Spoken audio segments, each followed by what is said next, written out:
Que alegria ter você mais uma vez conosco, no Nossas Letras e Algo Mais, para o estudo da lição da Escola Sabatina. Esse primeiro trimestre do ano de 2026 tem um título Cristo em Filipenses e Colossenses. E nós já estamos na lição número 10, e ela tem um tema Completos em Cristo. Tenho certeza que será de grande utilidade, grande crescimento para a sua vida, o estudo de hoje.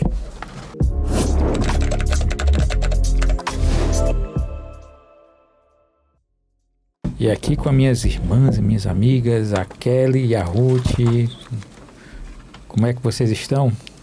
Bem, graças a Deus, né? E desejando aí que a graça e a paz do nosso Senhor Jesus esteja sobre cada um de vocês. Amém. Amém. Boa noite. Também desejo a paz do Senhor no coração de todos nós. Amém.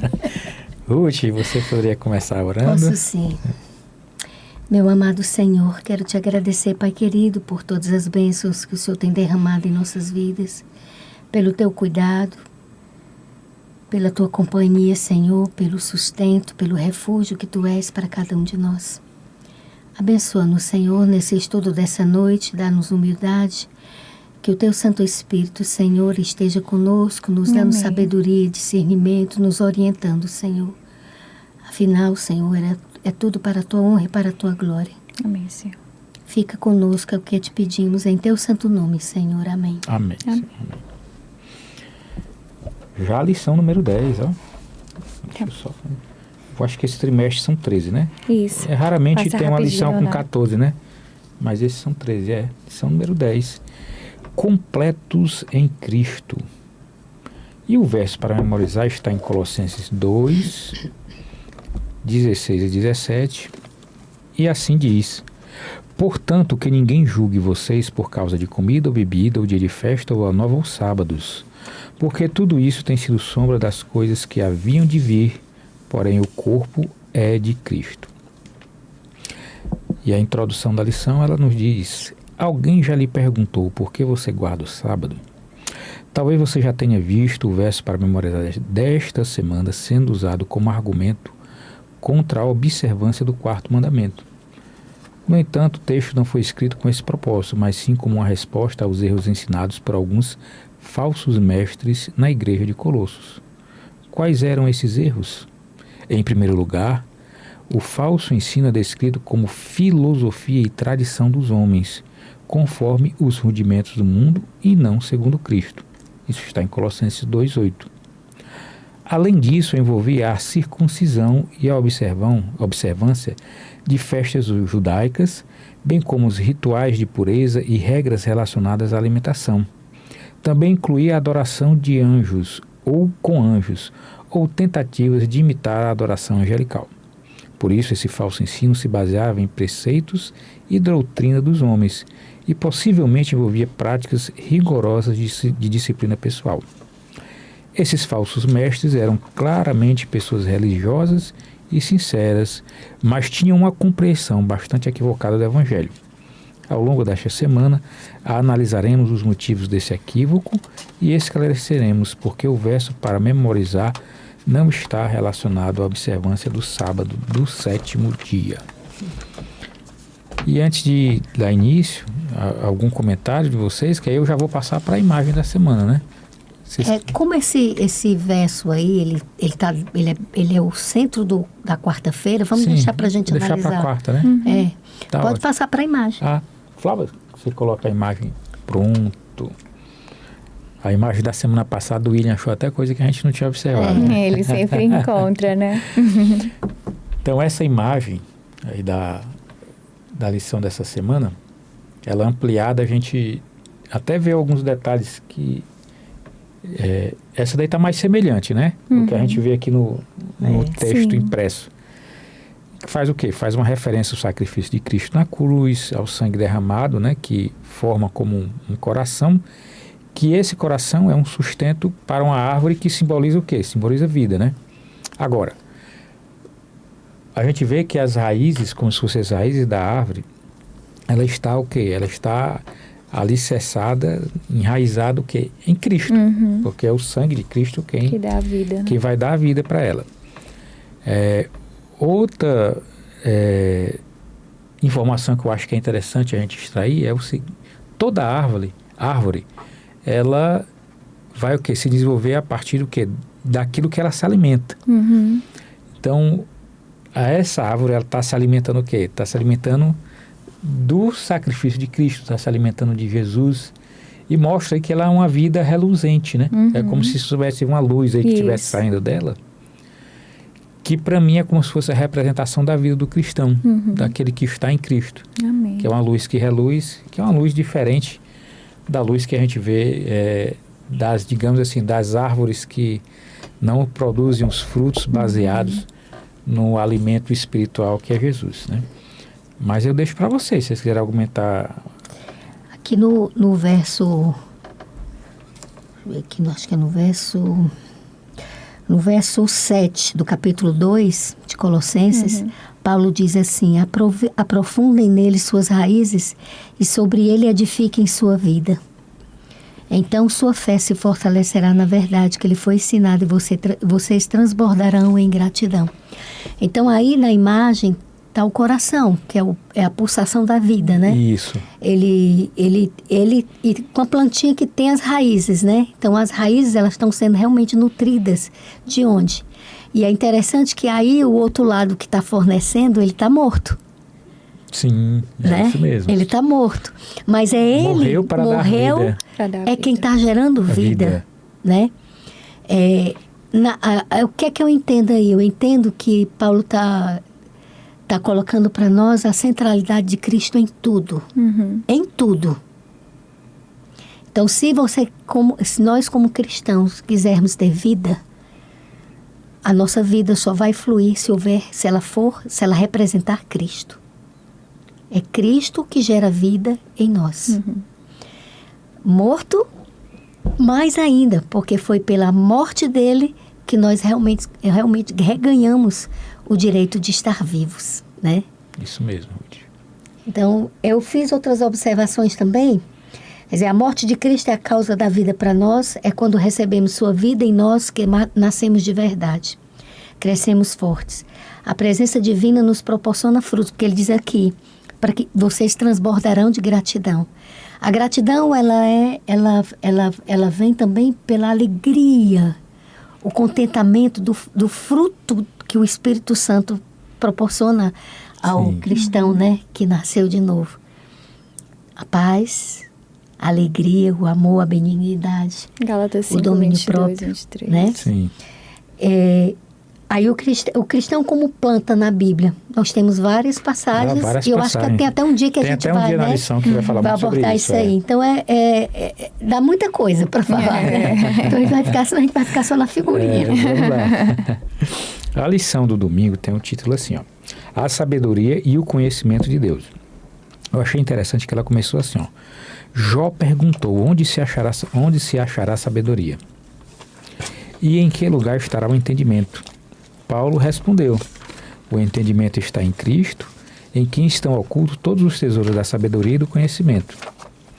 Se temos Cristo, possuímos tudo, inclusive a plena convicção do entendimento sobre o propósito da vida. Por meio dele, o mistério de Deus que abrange todo o plano de salvação foi revelado. Eu achei bem interessante o que a lição nos apresentou. Mas ela pede para que a gente inicie aqui o capítulo 2 de Colossenses, dos versos 1 a 7. E o capítulo 2 de Colossenses, dos versos de 1 a 7, dizem o seguinte: Quero que saibam quão grande tem sido a nossa luta por vocês, pelos que moram em Laodiceia e por muitos outros que não me viram face a face. Faço isto para que o coração deles seja consolado e para que eles, vinculados em amor, tenham toda a riqueza da plena convicção do entendimento para conhecimento do mistério de Deus que é Cristo, em quem estão ocultos todos os tesouros da sabedoria e do conhecimento. Digo isso a vocês para que ninguém os engane com argumentos falaciosos, porque, embora ausente em pessoa, em espírito estou com vocês, alegrando-me e verificando a boa ordem de vocês e a firmeza da fé que tem em Cristo. Portanto, assim como vocês receberam Cristo Jesus, o Senhor, continuem a viver nele, estando enraizados e edificados nele e confirmados na fé, como foi ensinado a vocês, crescendo em ação de graças. Né? E assim, Paulo, ele tinha um propósito ao escrever essa carta, né? Que a lição exatamente faz essa pergunta. E aí, Kelly, digamos, qual seria o propósito, né, de Paulo ao escrever essas palavras? A gente vê aqui claramente que tem um probleminha, né, que estava acontecendo. Vários probleminhas, hein? Vários aí. Mas antes da gente chegar na parte do propósito, eu vou só voltar para essa questão aqui da sabedoria, que eu achei interessante. Sim. Que você falou de Jó, né? Então, quando você leu aqui Jó 28:12, justamente aqui o objetivo de Jó era o quê? Mostrar que a sabedoria, ela não pode ser encontrada na mais profunda ciência, nem nas maiores realizações humanas, né? Então, assim, aí a lição, quando a gente fala em sabedoria, eu também lembrei de Salomão, né? Que era ali o homem mais sábio do mundo. E Salomão, ele não pediu sucesso ou riquezas para Deus, mas ele pediu que um coração compreensível, né, para discernir ali a vontade de Deus. Ou seja, a sabedoria, ela vem de Deus. E Paulo afirma aqui que toda sabedoria está em quem? Em Cristo. E por meio de quem Deus revela o seu plano salvador. Aí, como você leu aqui em Colossenses 2:2, fala assim, né, que ele vai dizer aqui fala que teremos o quê? Um coração fortalecido e um conhecimento convicto. Então, quando aprendemos as profundas verdades do ensinamento de Deus, a nossa confiança, ela é o que? É firmada. E como precisamos, né, estudar a palavra de Deus para que realmente o que a gente consiga ter essa confiança, essa fé, né? E quando verdadeiramente conhecemos os caminhos do Senhor, só nos resta o quê? Confiar. E essa confiança está baseada justamente no entendimento. Então, a gente está vendo o momento que a gente está vivendo, né? Mateus 24 se cumprindo as profecias, né? É só você ver os noticiários. Mas o que te dá a paz que a Ruth falou? Essa paz que excede todo entendimento. É justamente o que a gente viu ali na imagem. É essa conexão com Deus, né? A gente está firmados em Deus. E a gente consegue... conhecendo Jesus, através da palavra, através de uma comunhão sincera com a oração e, como a Ruth falou, através do Espírito Santo, né, habitando em nossa vida. E a jornada cristã, ela envolve o quê? Ela envolve conhecer a pessoa de Jesus. E como precisamos conhecer? Né? Eu até falo muito, eu gosto muito desse livro, do Alejandro Bulhon, né? Conhecer Jesus é tudo. E realmente é tudo. Não tem como você ser um cristão e não conhecer o plano da salvação. E não se aprofundar na palavra de Deus. Porque é a palavra de Deus que realmente vai te transformar. Vai te deixar com o fruto do Espírito, né? Que a Ruth mencionou. Então, e o interessante é que... aqui... quando você leu o Colossenses capítulo 2, a gente vê aqui que todos têm uma oportunidade de salvação por meio do exercício da fé pessoal em Jesus Salvador, que morreu por todos. Então, a gente sabe que nós somos salvos por quê? Pela graça, mas mediante o quê? A fé. E a gente só vai conseguir realmente ter essa fé firmada, essa confiança através de quê? Do conhecimento de Jesus, de estudar a palavra de Deus. E como necessitamos, né? Saber do plano da salvação e não apenas conhecer, mas compartilhar essas boas novas. Então, quantas pessoas não estão nesse momento desesperadas porque estão vendo que o mundo está um caos? Estão super desesperadas, preocupadas porque não tem essa esperança que a palavra mostra. Então, o que vai te dar paz, o que vai te trazer alegria, né? É a palavra de Deus. Bem-aventurados, quando a gente vai lá para Apocalipse, olha o que diz Apocalipse capítulo 1. Ele fala o seguinte, verso 3, bem-aventurados aqueles que leem e aqueles que ouvem as palavras da profecia e guardam as coisas nela escritas, pois o tempo está próximo, e está próximo mesmo, né? A gente está vendo que está muito pertinho da volta de Jesus e como precisamos, né, conhecer Jesus e se preparar para receber o nosso Deus. E Aí no verso 4, fala justamente o quê? Que é através desse conhecimento de Jesus, da palavra, que a nossa mente vai ficar protegida. A Ruth mais à frente vai falar protegida de quê? De alguns enganos, né? Que o verso vai falar aqui que algumas pessoas utilizam para enganar mesmo. Então, a nossa mente ela vai ficar protegida se a gente tiver o quê? Conhecimento da palavra de Deus. No verso 5, a gente vê que a nossa fé fica firme. E no verso 6 e 7, é justamente... a gente ter uma vida plena. E a gente só consegue ter essa vida plena através de quê? Aí a gente lembra do texto de João 15, né? Da videira. A gente vai ter que estar o quê? Enraizado mesmo com Cristo. Então, a partir do momento que o galho está ali na videira, né? Ele está ali com vida, ele está recebendo os nutrientes, como você falou. Mas se ele for cortado, se ele sair, se ele se afastar, ele pode ficar vivo por alguns momentos, mas ele vai, em algum momento ele vai morrer. Então, como a gente precisa do alimento físico, a gente precisa do alimento espiritual. E o alimento espiritual, Deus deixou, né? O pão da vida, né? Essa água viva. Então, como a gente precisa realmente se aprofundar e estudar a palavra de Deus. E o interessante também aqui, quando você leu, é que a gente vê que Paulo, ele despendeu aqui horas intercedendo pelos colossenses. Olha isso. E que exemplo pra gente, né? Também. E Laodiceano, mais forte ainda, né? Então, assim, ele intercedia por todos. E é isso que a gente deve também tomar como exemplo. Jesus é o nosso grande intercessor. Paulo coloca aqui como intercessor como precisamos passar momentos de oração. E na palavra fala, né? Orai sem cessar. Ou seja, como a gente deve interceder. E Paulo, ele encoraja a confiança em quem? Em Jesus, fazendo apenas o que Jesus faria. Então, como a gente deve realmente ter o pensamento nas coisas do alto, né? E aí, para a gente ter esse pensamento de fazer o que Jesus fazia, pensar como ele, somente com o Espírito Santo habitando em nós. E interessante também é que ele reuniu 3 metáforas diferentes aqui. Devemos andar, estar radicados e edificados. E quando ele diz aqui radicados, que é justamente essa questão do enraizado, que a gente já falou de João 15, é o processo de quê? De justificação. Né? Esse é o processo de justificação. Por quê? Porque ali nós aceitamos Jesus como Salvador. Quando a gente vai para o devemos andar, esse é forte.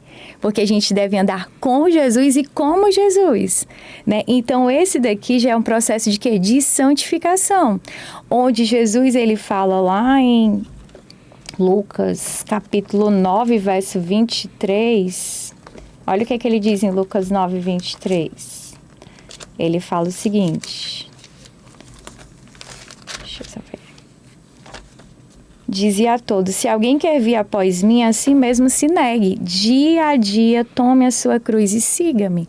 Então, muitas vezes, o cristão, ele só quer o quê? Ele só quer o bônus, mas ele não quer o ônus, né? E realmente, para você ser um cristão genuíno, para participar do processo de santificação, e o que é santificação? É se afastar de tudo aquilo que não agrada. E aí você vai ter que o quê? Realmente clamar ao Senhor para tirar o seu eu. Eu não sei o que é que você está escutando, o que é que você está visualizando, como é que você está se alimentando ou se vestindo. Mas é como a Ruth falou, tudo que a gente for fazer, a gente tem que fazer o quê? Para a honra e glória do Senhor.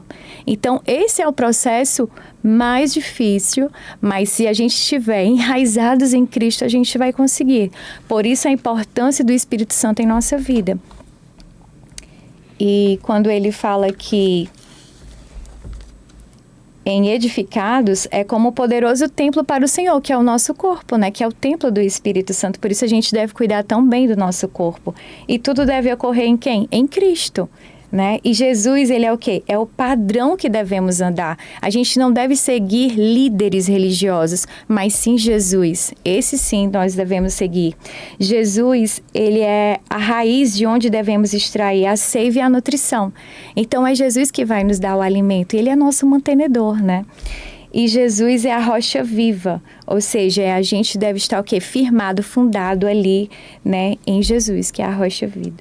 Então, eu acho a Kelly, você fez uma referência, Kelly, que o galho da videira, se você tira, ela pode até passar um tempo ainda vivo, mas vai perecer. Eu gosto muito de assistir aqueles programas que falam sobre rurais, né? Sim, Às vezes sim. até no YouTube eu gosto de ver como é que planta isso. Ah, como papai é que faz, também gosta. Eu adoro, né? E assim, muitas vezes você tira um galho de uma planta e você vem, e se aquele galho ficar sem alimento, ele morre. Mas você consegue muitas vezes pegar e aquele galho, enxertar ele em um outro tronco, né, de uma árvore, e ali ele mesmo arrancado, mesmo cortado, ele tem a condição de voltar a ter vida e produzir uma nova árvore. E qual é a referência, e por que eu comentei isso, e qual é a referência com relação à lição? É porque às vezes Paulo aqui também fez uma advertência sobre a questão de falsas doutrinas, e às vezes é comum o cristão, ele chega, ele se batiza, ele faz o seu estudo, e em algum momento ele se afasta da igreja, ele sai, e o inimigo de Deus quer dar para ele a sensação de que ali está tudo perdido, né? Mas ele é um galinho que saiu, que quando ele tem a oportunidade de voltar para o tronco, onde ele vai voltar a receber o alimento, a vida retorna para ele. Exatamente. Não é isso?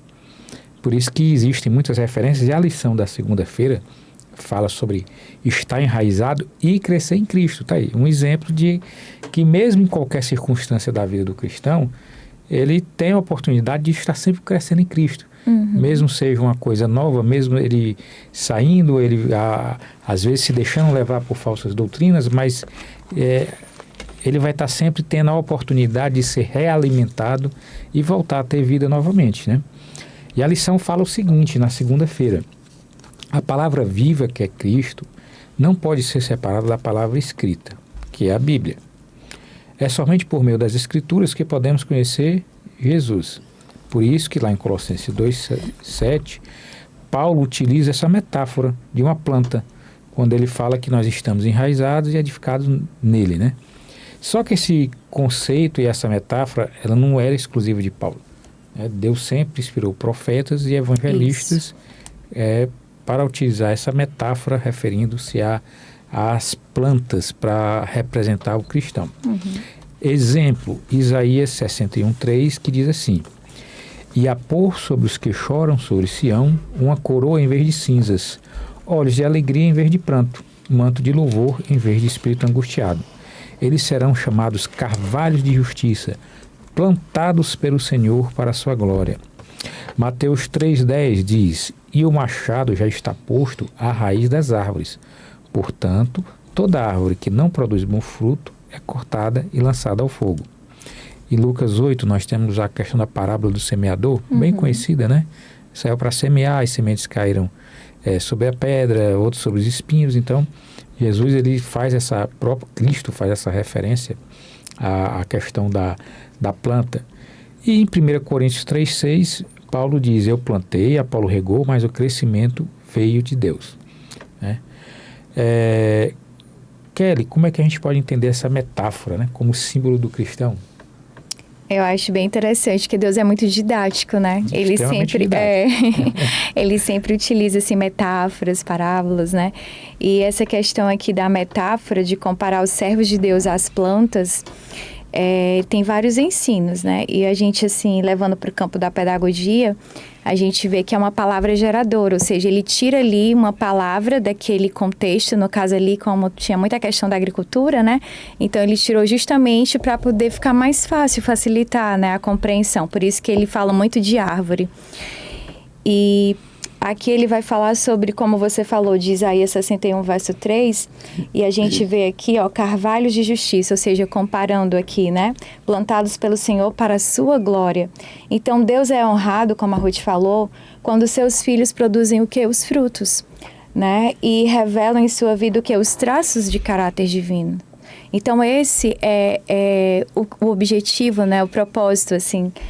E somente produzimos esses bons hábitos, o bom caráter, se o quê? Eu vou repetir novamente, mas é porque é necessário. O Espírito Santo tem que habitar em nós, não de uma forma passageira, mas realmente habitar, né? Fazer morada. Porque ele permanecer no nosso coração, aí sim a gente vai conseguir, através dele, produzir o que a Ruth falou, né? Que está lá em Gálatas 5, 22 e 23. E ele faz aqui essa comparação, então ele fala do plantio, que está em Isaías 61, verso 3. Eu vou falar um pouco mais rápido, porque a Ruth vai falar várias coisinhas. E aí ele vai falar lá em Colossenses, né? Quando o Wesley já leu ali no capítulo 2, verso 7, que ali a gente vê o enraizamento, que é justamente o que a gente já falou da imagem. E o crescimento, eu queria ir lá para 1 Coríntios. Kelly, enquanto você procura aí, é quando esse verso diz assim, carvalhos de justiças plantado pelo Senhor. Então, nós não somos plantas espontâneas. Foi Deus quem plantou. Amém. Por isso é que nós somos fortes, porque somos enraizados nele. Exatamente. Por isso, assim, o salmista diz, né? Aquele que confia no Senhor é como um monte de Sião. Isso. Não se abala. Agora sim, a Ruth falou, eu me lembro que tem gente que diz assim, né?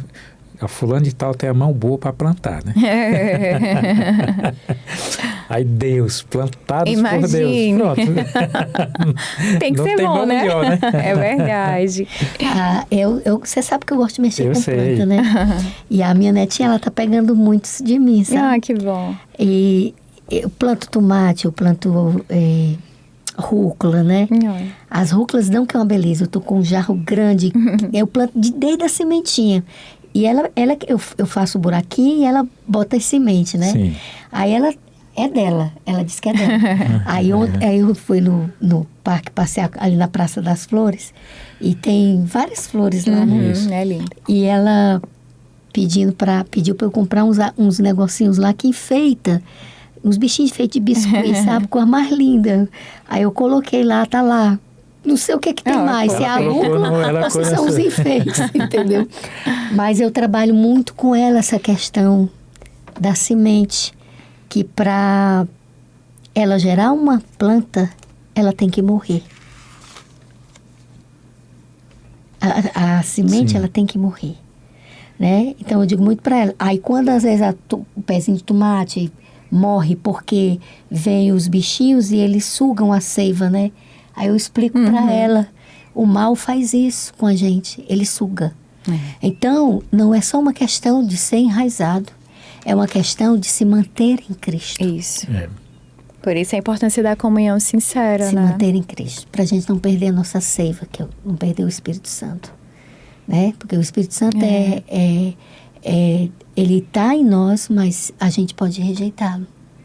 E a gente rejeita às vezes por besteira, por coisas do dia a dia, né? É verdade. Vai calando a voz dele no coração da gente, né? Então, realmente, tem uma ação divina, que é a ação principal, mas tem a decisão pessoal nossa, de cada um, de estar com ele, de permanecer com ele, de receber a vida dele, né? Porque se a gente descuidar, é como Jesus usou a parábola, né? Que de noite veio o inimigo e plantou coisas que não deveria ter plantado dentro, né? Pois não, Sim. Kelly. 1 Coríntios, capítulo 3, versos 6 e 7. Eu plantei, Apolo regou, olha aí, viu, Ruth? Mas o crescimento veio de Deus, né? De modo que nem o que planta é alguma coisa, nem o que rega, mas Deus que dá o crescimento. Eu acho bem interessante esse texto, que é justamente falando que nós somos instrumentos de Deus, né? Mas o crescimento, crescer na graça realmente é com Deus. E por isso que a gente precisa tanto ter essa comunhão sincera, né? Pra gente não ser uma planta artificial. Só bonita, mas sem vida, e por que né? que Paulo, e sem crescimento. E por que a lição aborda essa questão das plantas, né? Porque, na verdade, a planta, ela simboliza o cristão que cresce porque Deus age nele. Não por esforço humano isolado. Isso. Se vocês observarem, Paulo está construindo, desde o capítulo, do verso 1, ele está construindo um pensamento, uma lógica. E quem vai querer entender Colossenses 2, a partir do verso 16, 17, sem observar o que foi que Paulo disse antes, se perde na interpretação. Não vai compreender. Se perde na interpretação. Então, é importante. É importante que a palavra de Deus é uma palavra viva, contextualizada. É uma leitura que tem que ser feita de forma responsável. Isso. Entendeu? Por quê? Porque é a palavra do Senhor. Não é o que eu penso, o que eu digo, mas é o que está lá, é o que está escrito. Né? É muita responsabilidade. Muita responsabilidade. E a frutificação, né? Que é justamente Gálatas 5, que hoje a gente está falando muito aí do fruto. Pronto, era isso. Dando continuidade aqui, a gente vê quando a gente passa para os versos seguintes de Colossenses 2, a partir do verso 11, que Paulo estava enfrentando alguns problemas, né?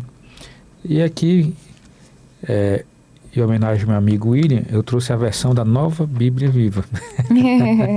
Colossenses 2, dos versos 11 a 15, que eu achei interessante.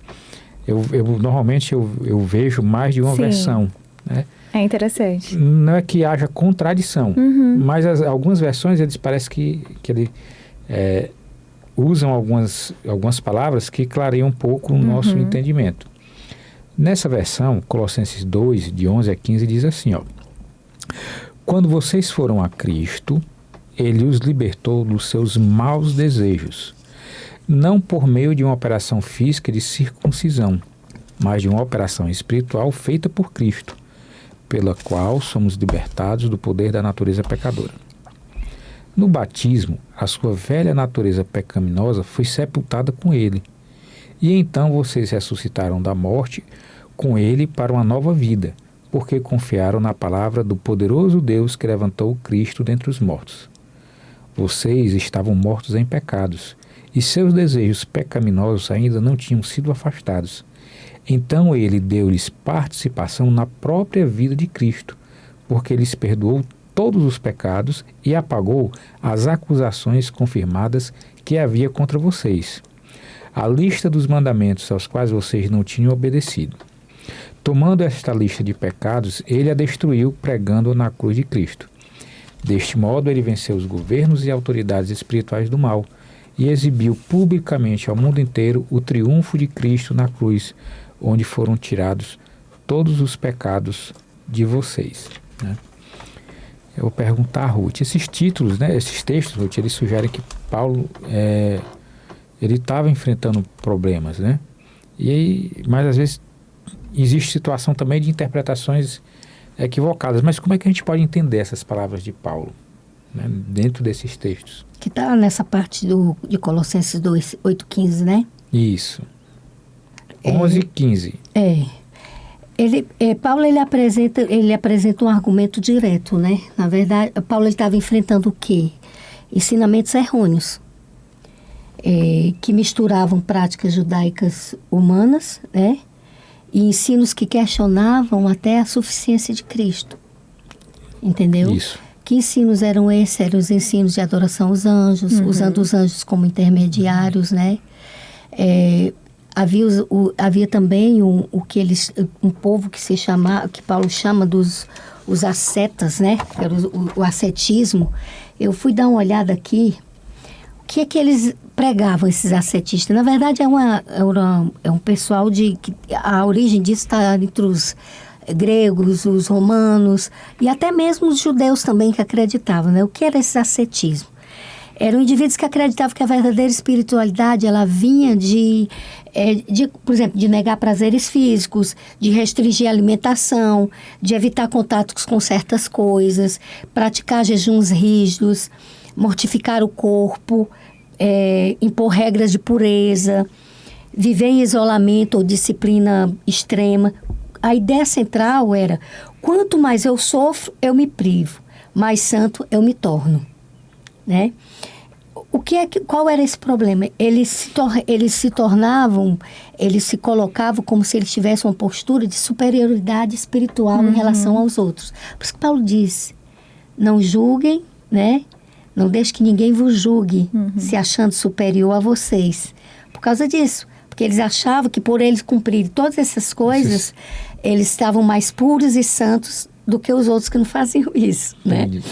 Então, essas culturas fazem parte do judaísmo, do paganismo e do gnosticismo, né? Como Paulo descreve os ascetas do Colossenses 2? Paulo os menciona especialmente como aqueles que dizem não toques, não proves, não manuseis, né?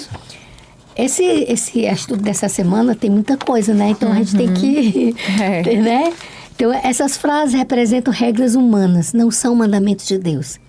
Observe bem a construção lógica que Paulo está fazendo. Paulo está colocando em pauta regras humanas que foram colocadas como importantes dentro do processo da salvação, certo? Então, Paulo diz que essas práticas parecem sábias, são culto voluntário, são rigor do corpo, mas elas não têm valor nenhum contra a carne. Porque quem é que nos faz cair? É a carne. Então, o que Paulo está dizendo, se vocês cumprirem tudo isso que eles estavam dizendo lá, vocês não estão protegidos na carne. Não vai impedir que vocês caiam, né? Então, quer dizer, são práticas que parecem espirituais, profundas, santas, mas elas não trazem transformação do coração, da mente, né? Por que Paulo combatia? Por causa de 3 problemas espirituais sérios. A tentativa de substituir Cristo, né, pelo esforço humano, né, gera orgulho espiritual de se achar, né, superior, e não vence o pecado. Então Paulo diz assim, é vazio, entendeu? Vazio. O objetivo nunca vai ser atingido. Então, eu coloquei aqui 2 diferenças entre esse ascetismo e a disciplina cristã. Porque, claro, a gente tem que, sim, cuidar da nossa obediência, mas a nossa obediência ela tem que ser fruto da nossa salvação, da nossa submissão à vontade de Deus, da nossa compreensão de que aquilo que nos atraía para o pecado não nos atrai mais. Aquilo que dava prazer de fazer não dá mais. A gente encontra prazer na obediência à vontade de Deus. Então, a Bíblia, a primeira coisa é compreender que a Bíblia, ela valoriza o espiritual, né? Mas rejeita o ascetismo. A Bíblia é clara com relação a isso daí. A disciplina cristã, ela é motivada pelo amor. O ascetismo, motivada pelo mérito. O fruto da salvação faz parte da disciplina cristã. Já no ascetismo, valoriza o esforço, né? Quer dizer, a tentativa de alcançar a salvação pelo esforço. Já na disciplina cristã, é fruto da salvação. A minha obediência ela é fruto da minha salvação. Isso. E não é mérito para eu ser salva, né? Na disciplina cristã, é uma dependência do Espírito Santo. Já noutra, é uma dependência do esforço humano. Produz humildade na disciplina cristã. Produz orgulho no ascetismo. Transforma o coração na disciplina cristã.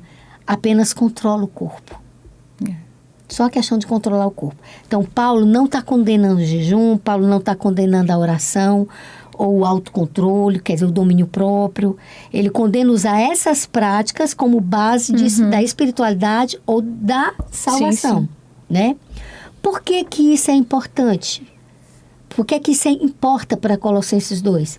Porque o ascetismo era uma das forças que tentava julgar os cristãos, verso 16, impor regras humanas, verso 20 e 22, substituir Cristo por rituais, verso 17, criar uma espiritualidade falsa, verso 18. Por isso, Paulo insiste, estejais completos em Cristo. Amém. Né? Quer dizer, a suficiência de Cristo é o verdadeiro antídoto contra o ascetismo. Eu tenho Cristo, eu não sinto falta de mais nada. Isso. Por isso que o salmista diz, o Senhor é meu pastor e nada me faltará. Então, ele nada me falta porque ele preenche tudo que eu preciso. Eu encontro nele.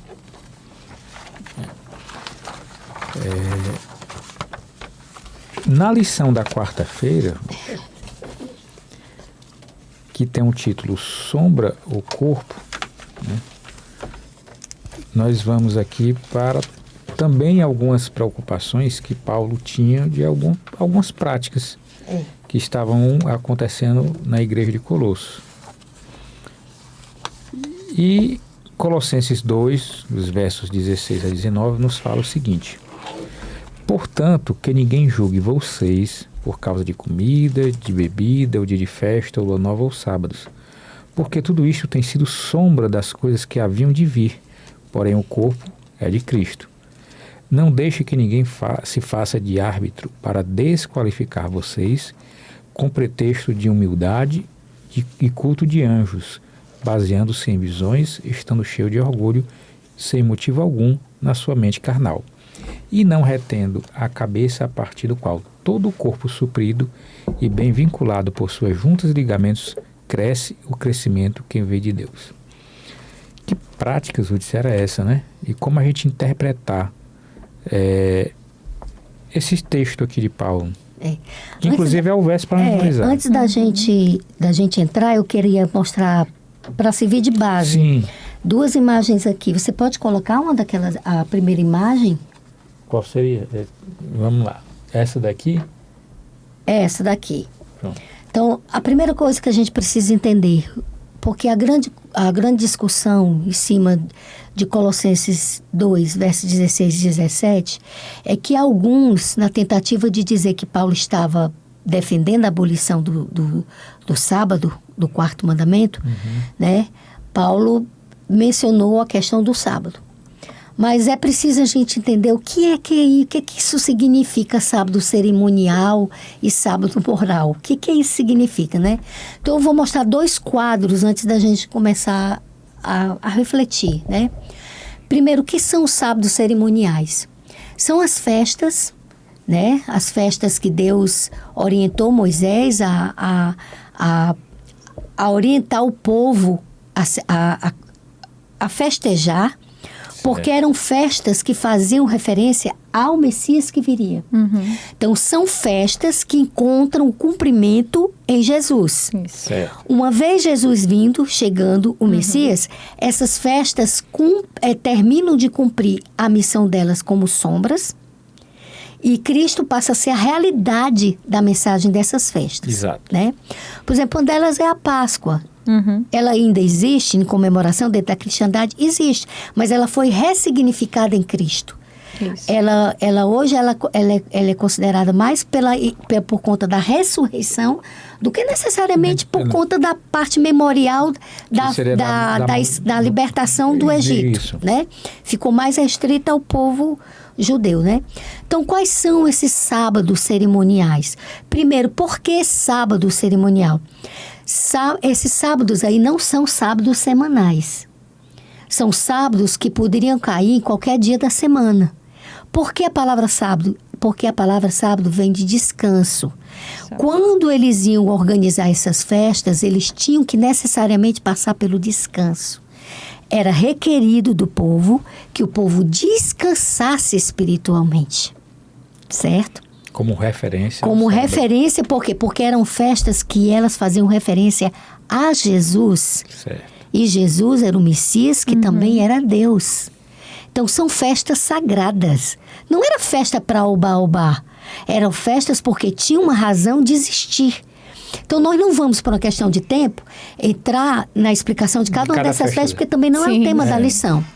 Mas, por exemplo, a festa do pão asmo, ela tinha que acontecer no 15º dia do primeiro mês. Poderia cair em qualquer dia da semana, como também poderia cair no sábado. Você está entendendo? Sim. Mas que tipo de descanso? Eram festas que faziam exigência que o povo descansasse. Por isso, ela entra dentro do rol das festas de sábado cerimonial. A segunda grande festa, Pentecostes, eram 50 dias após as primícias, né? Que eram as colheitas, as primeiras colheitas. Também poderia cair em qualquer dia da semana, não necessariamente no sábado, mas era chamada de sábado cerimonial também. Tinha a festa das trombetas, que ela tinha que acontecer no primeiro dia do 7º mês e poderia ser em qualquer dia da semana, não necessariamente no sábado. Expiação tinha que acontecer no 10º dia do 7º mês, a mesma regra. Tabernáculo, primeiro dia, tinha que ser no 5º dia do 7º mês. Tabernáculo do 8º dia, que era outra festa, né? Que também acontecia no 15º dia do 7º mês. Aqui é porque repetiu, tá, gente? 22 dias, aí eu repetiu. Mas o que eu quero colocar para vocês, que os sábados cerimoniais eram isso. Eram sábados que não eram sábados de 7 dias. Da criação. Entendeu? Da criação. Mas eram chamadas de sábado, porque eram dias que se requeria daquele que estava comemorando essa festa um descanso. Agora passa para o segundo. Aí eu fiz essa tabela aí, certo? É um comparativo dos dois, tá? A gente vai observar os aspectos, a questão do sábado semanal e a questão do sábado cerimonial, que são os rituais. E o sábado semanal é uma questão moral, é aquele sábado do 4º mandamento da lei de Deus. Ok. Origem, o sábado semanal não começou com o povo judeu, começou na criação. Está lá em Gênesis. Terminou a criação, Deus estabeleceu que no 7º dia ele iria descansar. Por quê? Porque ele queria um encontro espiritual com o seu povo. Queria que o povo guardasse, o povo dele guardasse a humanidade. Guardasse no coração a referência de que ele era o criador, o mantenedor, o supridor de todas as coisas, né? Então, o sábado do 7º dia remete a Deus como criador, certo? O sábado cerimonial, a origem do sábado cerimonial está lá em Levítico, que é onde eu tirei todas essas festas, tá certo? Levítico 23. A natureza do sábado semanal, ela é moral e ela é universal, é para toda a humanidade, não é para um povo judeu, porque foi lá quando Deus fez concluiu a sua obra da criação. Tá lá. Não existia nem povo judeu nessa época, certo? Já lá, o sábado cerimonial, a natureza dele é totalmente cerimonial, ela é tipológica. Ela fazia referência a algo que iria acontecer, tá? A frequência do sábado referente à lei moral de Deus, ela é semanal, tá certo? Já com relação aos sábados cerimoniais, tinham datas fixas, né? 1º dia, 15º dia, e podia ser qualquer dia da semana, certo? Eram referentes às festas anuais. A ligação, qual é a ligação do sábado semanal? Diretamente, ela está no decálogo, nos 10 mandamentos. E já com relação à ligação que tem dos sábados cerimoniais, elas são festas judaicas, né? Função, o sábado dos 7 dias é memorial da criação e redenção. Porque Paulo, quando ele aborda o descanso, eu acho que é em Hebreus, que ele fala? Eu acho que é Hebreus. Exatamente. Ele fala de 4 tipos de descanso. Um deles, ele aborda, é aquele sábado que os judeus chegaram em Canaã e que experimentaram o descanso da jornada. O descanso também do 7º dia. E Paulo remete esse descanso do 7º dia, ele leva esse descanso para o descanso da redenção, que nós vamos, então, descansar na Nova Canaã, né? Então, é um memorial da criação e redenção. Já no sábado cerimoniais, são sombras proféticas que as festas cerimoniais traziam remetendo a Cristo. Aquilo que haveria de vir. Que quando Cristo veio, elas pararam as suas necessidades de existir. Isso seria a natureza tipológica. Exatamente. Aí, a permanência... Hebreus 4:9, exatamente, Hebreus 4 fala desse sábado. Remete à eternidade. É para sempre. Lá em Apocalipse, o que vai identificar uma das características do povo de Deus é aquele povo que reconhece a Deus como Criador de todas as coisas. E se você fizer um paralelo com Êxodo 20, você vai encontrar em Apocalipse 12, a referência é igual. Então, ela é permanente. De um sábado ao outro, nós vamos nos encontrar de maneira muito especial na eternidade. E já com relação aos sábados cerimoniais, eles se encontram, a permanência deles encontra cumprimento em Cristo. Cristo morreu na cruz, cumpriu-se tudo, certo? Escrita, o sábado semanal foi o próprio dedo de Deus quem escreveu. Isso.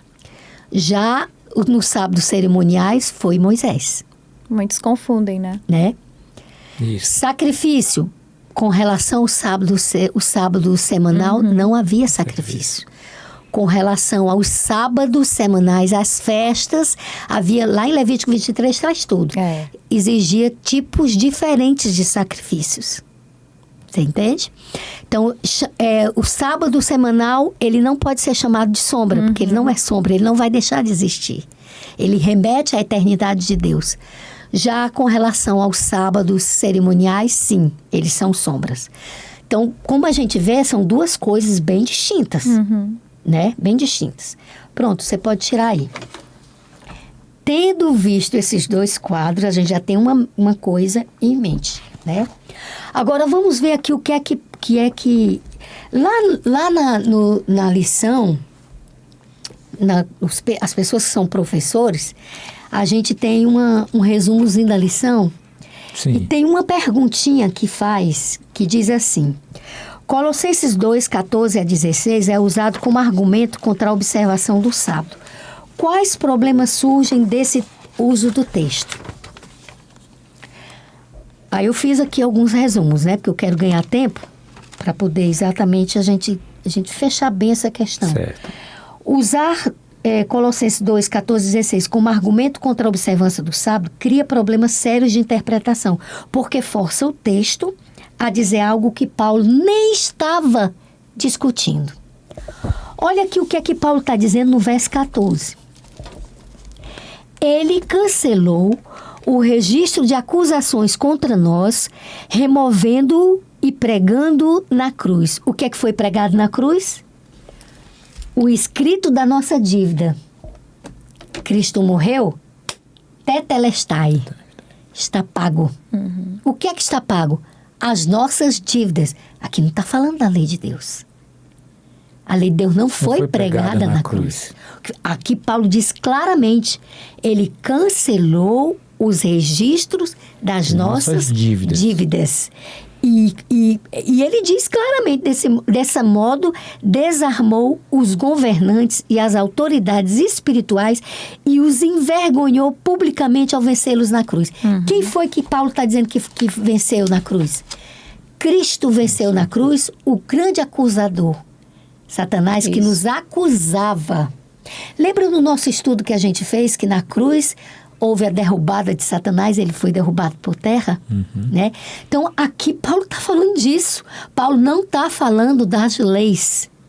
O argumento que Paulo vem construindo, desde o verso 1 até o verso 14, a construção que Paulo vai falando, o contexto aqui da argumentação de Paulo é salvação. Não escutem essas doutrinas desses homens que estão falando de orgulho, de mérito, né, de intercessão de anjos. Isso não tem base bíblica. O nosso intercessor é Cristo, o nosso Salvador é Cristo, a nossa salvação está em Cristo. Você está entendendo? O contexto aqui, o tema é salvação, não é a lei. Tá certo? Isso é importante a gente ter em mente. Então, é uma questão até de hermenêutica isso, de interpretação da Bíblia, né? Então, quando o capítulo é lido no seu contexto, fica claro que Paulo não está falando, né, da lei moral, mas ele está combatendo ritos cerimoniais, tradições humanas e critérios falsos de espiritualidade. Então, a primeira coisa, ignora o contexto imediato de Colossenses 2. O capítulo inteiro trata de filosofias humanas, tradições humanas, rudimentos humanos, ascetismo, culto dos anjos, rituais cerimoniais. Nada no capítulo discute a lei moral ou o sábado do quarto mandamento. Usar o texto contra o sábado é tirar os versículos do assunto que Paulo está tratando. Esse é um ponto.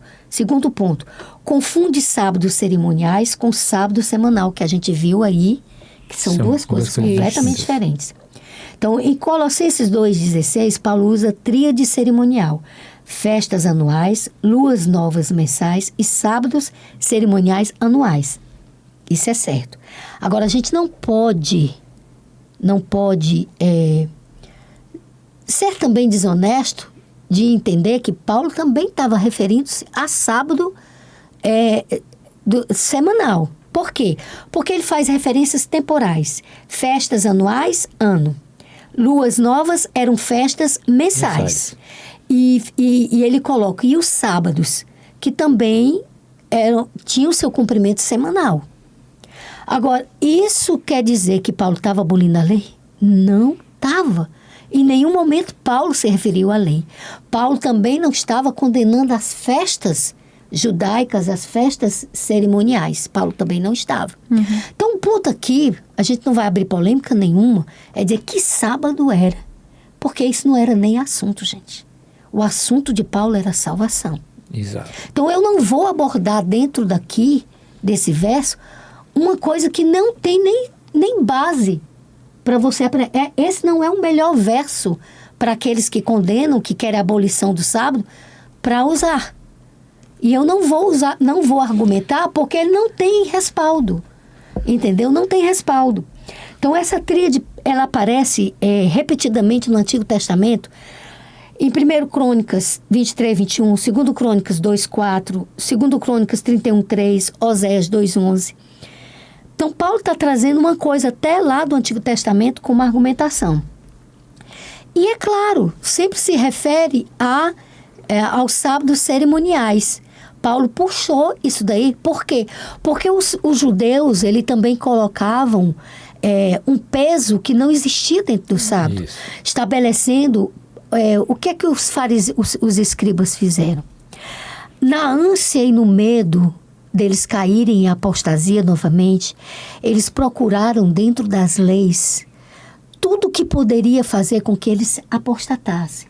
Então, no zelo extremo de não cair na apostasia que os antepassados caíram, a ponto de rejeitar Deus, eles foram buscar coisas nas minúcias e incorporar dentro da lei e transformar a lei em julgo. Por isso que Jesus disse para eles, vocês colocam leis que nem vocês são capazes de cumprir. Não podia cuspir, porque se cuspisse, o cuspo caía na terra, estava como se cavasse na terra. Não podia fachar uma cadeira. São 600 eu acho que 13, né? Ou 631 regras, é coisa mais ou menos assim. Coisa absurda, entendeu? Então, quando Jesus dá aos discípulos para colherem espiga, né, no sábado, Jesus estava dizendo para eles, vocês não façam do sábado um fardo. Jesus não estava abolindo o sábado. Assim como Paulo também não está dizendo para eles, não está negando o sábado aqui. Você está entendendo? Então, particularmente dentro do que eu consigo avaliar, eu consigo enxergar os dois dentro dessa mensagem de Paulo. Entendo. Você está entendendo? Eu consigo enxergar Paulo dizendo, quando ele diz sábados, levando uma questão de tempo, porque ele está botando anual, mensal e semanal. Mas eu também consigo enxergar a questão cerimonial. Paulo estava abordando, para mim, na minha opinião, Paulo abordava as duas. Mas em nenhum momento Paulo trouxe isso para a discussão como abolir a lei. Esse não é um verso para aqueles que querem usar como argumento para abolir o sábado. Até porque naquele quadro que você apresentou, se a função era profética e a natureza ela era que foi a expressão, era a função profética e a natureza de... Volta aí, Flávio, só para eu dar uma olhadinha. Pronto, a natureza tipológica, quando a gente vai para o verso 17, aí Paulo ainda diz assim, porque tudo isso tem sido sombra das coisas que haviam de vir. Porém, aí, o corpo é de Cristo. O sábado, o quarto mandamento, jamais ele é sombra. Ele é sombra. Entendeu? Então, a gente tem... Obrigado. Jamais. Então, quem usa isso daí está contradizendo até Jesus, o que ele diz sobre a lei. Quem usa esse verso para dizer que aboliu a lei? Porque Jesus diz em Mateus 5,17, eu não vim para abolir a lei, eu vim para cumpri-la. Ele diz em Mateus 5,18, até que o céu e a terra passem, nem um jota ou um tio passará da lei. Em João 14,15, ele diz, se me amais, guardareis os meus mandamentos. E gente, na mente de um judeu, jamais entraria em discussão abolir o sábado do quarto mandamento. Então, Paulo jamais estaria trazendo para discussão a questão do sábado semanal ser abolido. Entendeu? E sejam pessoas que exatamente tentam querer justificar a tentativa de desobedecer ao sábado e quer justificar e dizer que a Bíblia alimenta isso de jeito nenhum. Eu acho que esse quadro ficou bem nítido, assim, né? De entender o que é cerimonial e o que não é. Então, se Colossenses 2 abolisse o sábado, Jesus teria se contradito, Paulo teria contradito Jesus e a Bíblia deixaria de ser coerente. A Bíblia não pode se contradizer, isso é impossível. Outro ponto, contradiz o que Paulo diz em outras cartas. O mesmo Paulo que escreveu Colossenses também escreveu em Romanos 3,31, confirmamos a lei. Em Romanos 7,12, a lei é santa, justa e boa. Romanos 7,14, a lei é espiritual. E 1 Coríntios 7,19, a circuncisão nada é e a incircuncisão nada é. Mas guardar a circuncisão nada é e a incircuncisão nada é. Mas guardar os mandamentos de Deus é requerido. Né? Então, Paulo jamais aboliria um mandamento moral que ele mesmo afirma ser santo e espiritual. Outro ponto. Interpreta mal a questão do escrito da dívida, que é essa parte que eu li. O que foi cravado na cruz não foi a lei moral, não foi o sábado, não foram os 10 mandamentos. O que foi removido foi a condenação que pesava sobre o ser humano. A sentença de morte. Jesus ali morreu a morte substitutiva que nós deveríamos morrer. Então, a lei não é contra nós. O que é pecado.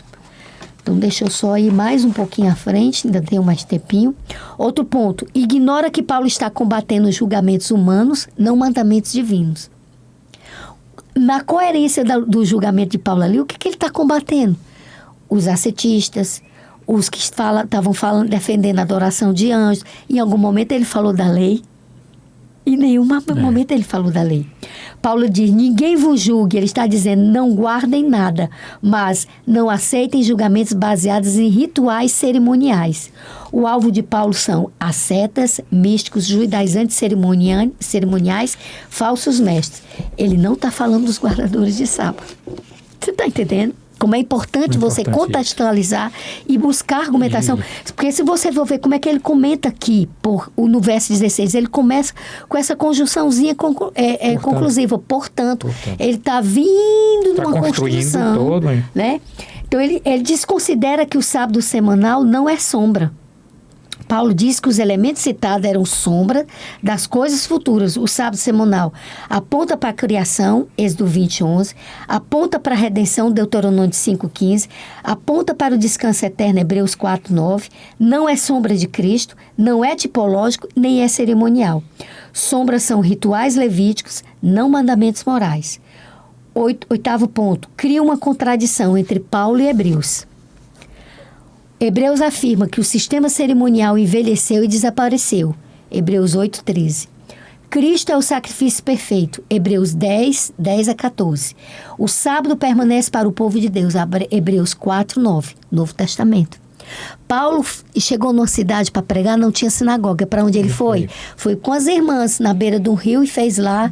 Paulo foi chamado a pregar nas sinagogas durante vários sábados. Então, a própria Bíblia, ela é forte quando ela diz Jesus pregava no sábado. E ele não fazia porque era judeu, não, porque Jesus era... Ele não seguia. Ele só nasceu judeu, mas Jesus ele não tinha etnia no sentido de que a missão dele não envolvia isso, né? Se Colossenses 2 abolisse o sábado, Hebreus 4:9 seria incoerente. Enfraquece a doutrina da suficiência de Cristo. Quem diz que Colossenses 2, 16 e 17 faz menção à abolição da lei, está dizendo que Cristo não é suficiente. E aí, só para complementar, seria a mesma situação na realidade nossa. Um juiz dá uma sentença, eu dou uma sentença e te absolvo. Te absolvo baseado nessa lei. Aí ele acabou de dar a sentença, absolveu, ele pega a lei e rasga. Rasga. Exatamente. Então, Paulo está dizendo o quê? Cristo é suficiente, rituais não salvam, tradições humanas não salvam. Usar o texto para abolir o sábado transforma o Paulo em alguém que mistura sombra com realidade, confunde moral com cerimonial e contradiz sua própria teologia. 10º ponto. Foi os pontos que eu fui observando, né? Desvia o foco do argumento central de Paulo. O tema de Colossenses 2 é Cristo é suficiente. Não aceitem rituais como critério de salvação. Então, transformar isso em o sábado foi abolido é distorcer completamente o propósito do capítulo. A leitura correta é simples e coerente. O sábado semanal permanece como mandamento moral. Os sábados cerimoniais eram sombras e perderam sua função. Paulo está combatendo julgamentos humanos, não abolindo mandamentos.